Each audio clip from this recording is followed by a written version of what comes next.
But when the pineal gland becomes electrically activated, it literally begins to produce a resonant electromagnetic field.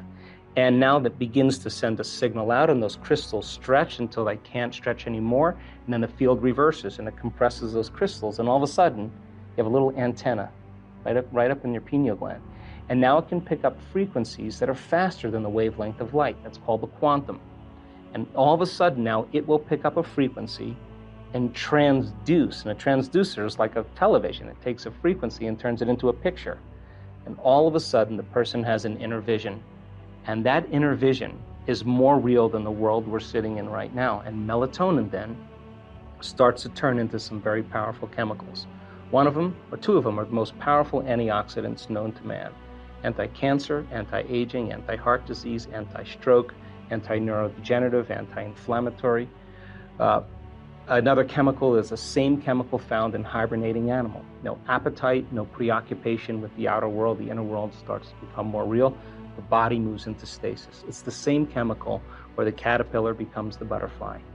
Take the molecule, tweak it again. You have a benzodiazepine, fits in the same receptors. What it does is it suppresses the survival centers in the brain. Take the molecule, tweak it again, and now you have the same chemical found in electric eels, a very powerful biophospholuminescent chemical. Tweak it one more time, and now you have dimethyltryptamine, the most powerful hallucinogenic known to man. And now, person's going on a vision, and that's why it's called the third eye. I call it the first eye because now it's releasing its elixirs, and we start having very profound dimensional experiences. If you could use the same muscles right now, contract the muscles you use for elimination, front and back, and you were to lift those muscles up, you would be lifting up your pelvic floor, your perineum. Those are the muscles we're going to use to contract the energy related to the first center. If you were to pull your abdomen in and touch your belly button to your spine, you would be contracting the second center, where you would begin to milk the energy out of the second center.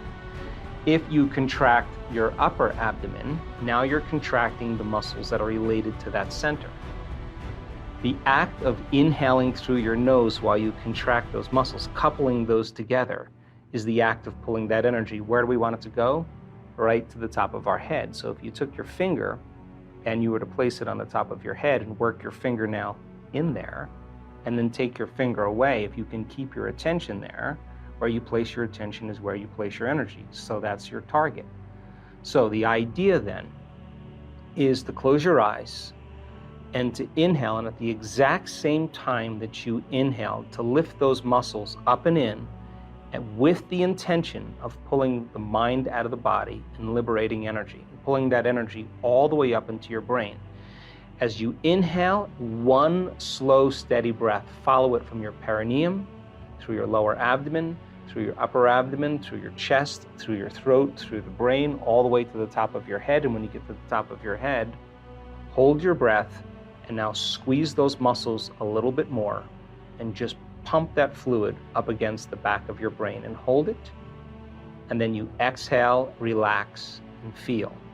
Now, in the beginning, when you learn anything, you have to practice it, and it's mechanical.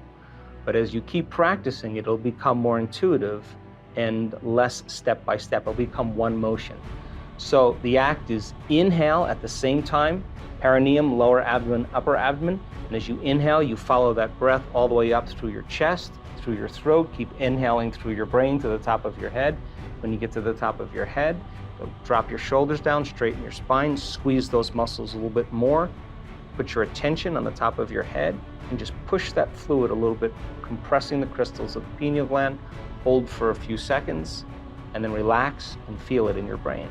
Now, I would recommend when you do this to play some music that has no lyrics, but has some drums or has some music that you can interpret as the movement of energy. If the energy strikes your brain, don't be afraid of it. It's just the liberation of energy. Let it happen. Take a moment, keep your eyes closed, and do it again. I would recommend 5 minutes in the beginning and work your way up to 10.